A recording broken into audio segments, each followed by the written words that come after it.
When it comes to special elections this year, Democrats are feeling pretty optimistic.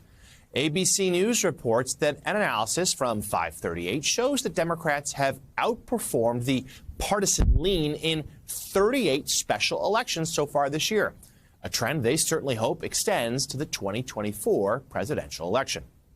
Last month, the Democratic candidate in a Wisconsin state assembly election lost by just 7 points in an area where Republicans have a 22-point advantage, and where Trump beat Biden by nearly 17 points in 2020.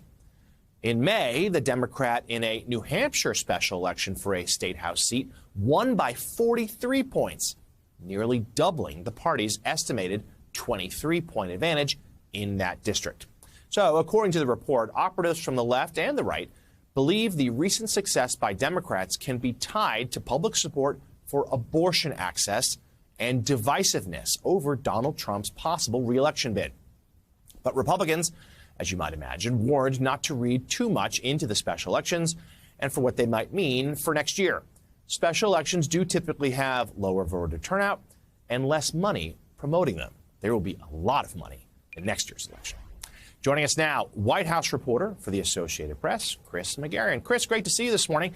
So that's some good news for Democrats who are not used to, frankly, feeling good about these things. Democrats tend to worry about election results.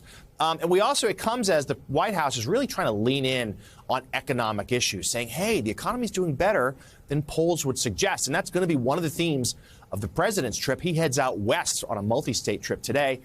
Talk to us about what we'll hear from him and how the White House is trying to drive this message home. Sure. So President Biden is leaving later today for a few days out west. He's going to be in Arizona, New Mexico, and Utah. He's got a couple of campaign fundraisers, but this is really a domestic policy victory lap. He'll be talking about climate programs and the Inflation Reduction Act. He's expected to expand a national monument near the Grand Canyon in Arizona. And he's also going to be talking about veterans health care in Salt Lake City. He's going to visit a veterans hospital there.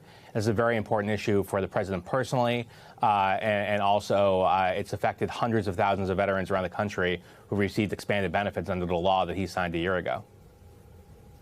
And we should note, of course, Arizona, one of the true battleground states on the map next year. New Mexico sometimes in play, but the president making sure to spend a little bit of time there. You mentioned, Chris, veterans health care, and this week does mark the one-year anniversary of the PACT Act becoming law, something also deeply personal for this president. And one of the things that the White House really points to as maybe an overlooked accomplishment of the last couple of years, but one they'll certainly be running on next year. I know you've got some brand new reporting, some really good reporting, where you spoke to veterans and their families about the impact of this law. Tell us what you learned. Yeah, a lot of the veterans said this law has made an enormous difference in their life. Some said in the past they used to feel not as positive with the VA. They didn't feel like they were getting the care or the benefits that they deserved. They feel that in recent years that's changed.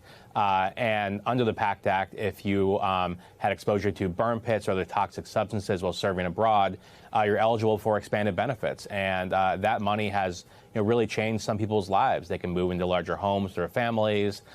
They can put money away for college, things like that. So it's had a big impact on a lot of people. And for the president, his son served in Iraq. And the president's always believed that the burn pits in Iraq led to his son's brain cancer. And so for him, there's a policy aspect, but also a personal aspect, feeling that he's making progress on behalf of his son as well. And Chris, lastly, real quick, the president and his team obviously going to maintain their vow of silence about all the legal issues surrounding Donald Trump. But give us a sense of senior aides you've been speaking to. They have to be pleased here at the contrast as Trump is making headline after headline for his legal problems. And meanwhile, the president here doing the people's business. Right. I mean, Biden basically, the White House is saying that Biden's going to keep his head down, to keep working on the issues that matter to people. Getting attention for this stuff is going to be really hard. The country is riveted by a lot of these legal dramas. It's hard to get people to tune in for, ribbon cutting when the president's being, the former president's being, hauled into court on charges related to January 6th.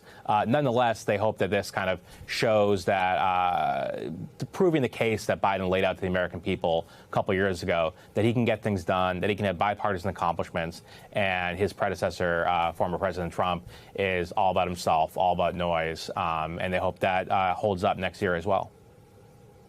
All right, White House reporter for the Associated Press, Chris Megerian, thank you as always. And again, terrific reporting this morning.